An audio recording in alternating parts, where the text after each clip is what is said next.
La potestad parental.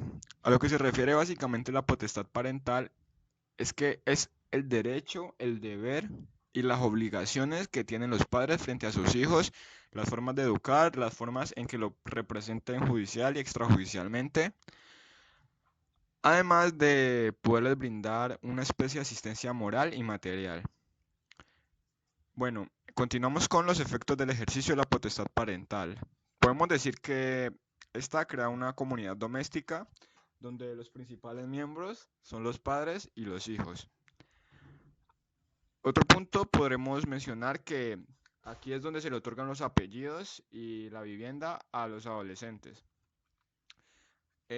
También la potestad parental transfiere la nacionalidad, la lengua y la religión de los progenitores. Otro punto es que transmite el legado cultural de los padres a los hijos, pues ya podemos hablar en este punto sobre las costumbres, las creencias, los hábitos, ideologías, sentimientos, valores, etcétera. Pero nos preguntaremos, cuando se pierde la potestad parental, ¿qué pasa o por qué se pierde? Bueno, como primer punto, podemos encontrar la suspensión, que judicialmente debe ser muy clara. Su sentencia no tiene carácter definitivo, solo que es una pequeña suspensión sobre los derechos, deberes y obligaciones que tienen los padres anteriormente mencionadas. Bueno, también podemos perder la potestad parental por voluntad propia, es decir, que por medio de un instrumento público los padres declaran emancipado al hijo adulto, es decir, que éste va a ser independiente de él o si están casados de ellos.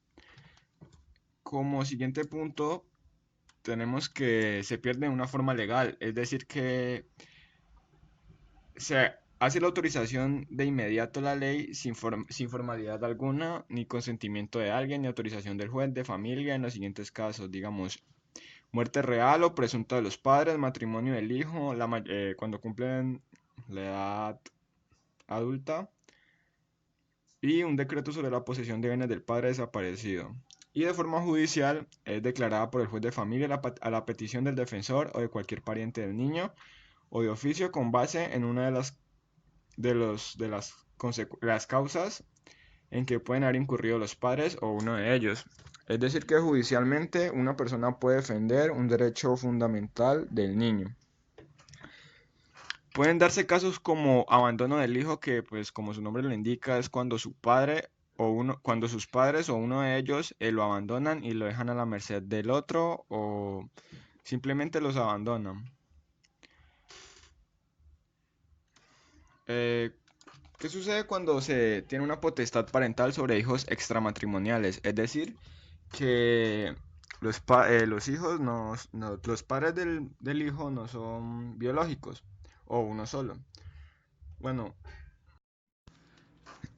potestad parental sobre hijos extramatrimoniales. Bueno, esto sucede cuando ambos progenitores o solo uno no son padres biológicos del hijo o los hijos. Entonces, cuando se trata de hijos extramatrimoniales, el juez tiene todo el poder, con conocimiento de la causa y a petición de alguna de las dos partes, conferir la patria potestad exclusivamente a uno de los padres o poner bajo guarda al hijo. En caso de padres separados o divorciados, lo que haría el juez a continuación sería de que estudiaría cuál de los dos padres le puede brindar una mejor calidad de vida. Y el otro padre podría brindar una ayuda en caso de que se necesite. Además de que el otro padre puede brindarle al hijo visitas domiciliarias. Permisos para salir al exterior. Permiso para salir al exterior. Bueno, la salida de todo niño del país requiere la autorización expresa de los padres mientras estos tengan la potestad parental. Es decir, que si no la tienen, eh, si no son los padres, no le pueden dar permiso. O sea, que cualquier persona no se lo puede brindar. En caso de desacuerdo, lo otorga el juez de familia actualmente por un proceso breve y sumario. Si uno de los dos niega el permiso, le otorga al defensor de familia cuando la causa sea justificada y plenamente demostrada. Es decir, que ante la ley, si uno de los padres está en desacuerdo, se puede llegar a un acuerdo del mismo. Muchas gracias. Desde el artículo 42 hasta el artículo 47 nos hablan sobre los derechos que tienen los integrantes de la familia dentro de la misma en su ámbito natural. En el artículo 42 específicamente nos habla de que el hombre y la mujer son libres de contraer matrimonio por voluntad propia, es decir, nadie podría ser obligado a contraer matrimonio, es decir, un matrimonio forzado. En el artículo 43 nos habla sobre que las mujeres y los hombres deben de tener las mismas oportunidades y derechos. Ninguna de las mujeres puede ser sometida a ningún tipo de discriminación. Durante el embarazo y después, la mujer gozará de una asistencia especial y de protección del Estado, y además recibirá un subsidio alimentario si estuviese y se encontrase desempleada o desamparada. En el artículo 44 nos hablan sobre los derechos fundamentales de los niños, en general, como lo son la salud, la seguridad social, la integridad y la vida. Una alimentación equilibrada, su nombre y nacionalidad, tener una familia y no ser separadas de ellas, el cuidado y amor, la educación y la cultura, además de la recreación y la libre expresión de su opinión. Los niños serán protegidos contra toda forma de abandono, violencia física o moral, secuestro, venta, abuso sexual, explotación laboral o económica y trabajos riesgosos o pesados. En el artículo 45 nos hablan sobre que el adolescente tiene un derecho a la protección y la formación integral, además de que su opinión frente a las diferentes situaciones sociales o políticas sean escuchadas, además de gozar de una libre expresión. El Estado y la sociedad garantizará la participación activa de los jóvenes en los organismos públicos y privados que tengan a cargo la protección, la educación, la salud y el progreso de la juventud. En el artículo 46 nos habla sobre el Estado, la sociedad y la familia que concurrirán para la protección y la asistencia a las personas de la tercera edad. Es decir, que promoverán la integración a la vida activa y comunitaria de esta población. Además de que el Estado garantizará los servicios de la seguridad social integral y el subsidio alimentario en caso de indigencia. Y por último, el artículo 47 nos habla sobre que el Estado adelantará una política de prevención, rehabilitación e integración social para los disminuidos físicos, sensoriales, psíquicos, a quienes se preste la atención especializada que requieran.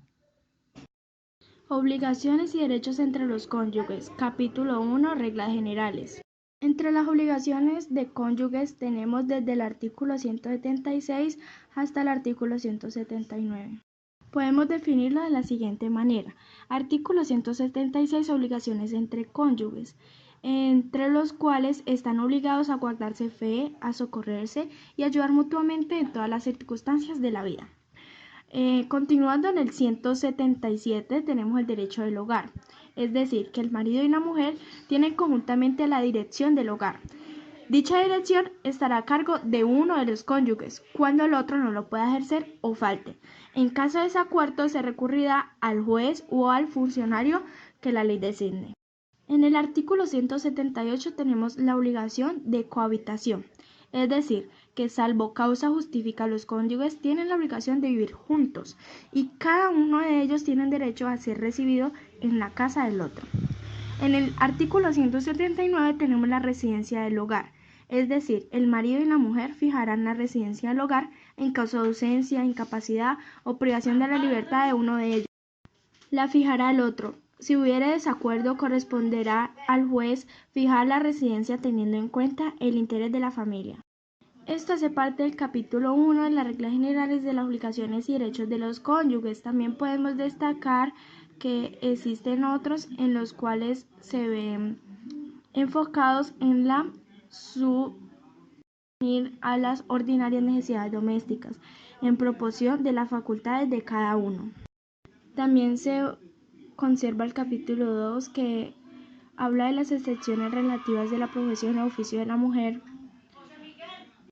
Para finalizar tenemos una conclusión en la cual establecemos que la realidad actual nos exige reconocer que cuando hablamos de familia no nos referimos solo a un sistema nuclear, sino más bien a un conjunto de maneras de concebir a la familia. El matrimonio es una institución que, como todo, ha ido evolucionando, como lo muestra la situación actual de la mujer, de los hijos, de la familia en general, así como los límites de la patria potestad y la dependencia que ahora nuestra familia tiene con respecto a otras para poder subsistir. Sin embargo, esas crisis que se observan en el matrimonio no son nada nuevo, pues siempre ha habido conductas inconformes que se apartan de los moldes establecidos por la sociedad. Por lo tanto, no quiere decir que el matrimonio sea una institución que se esté extinguiendo, sino que se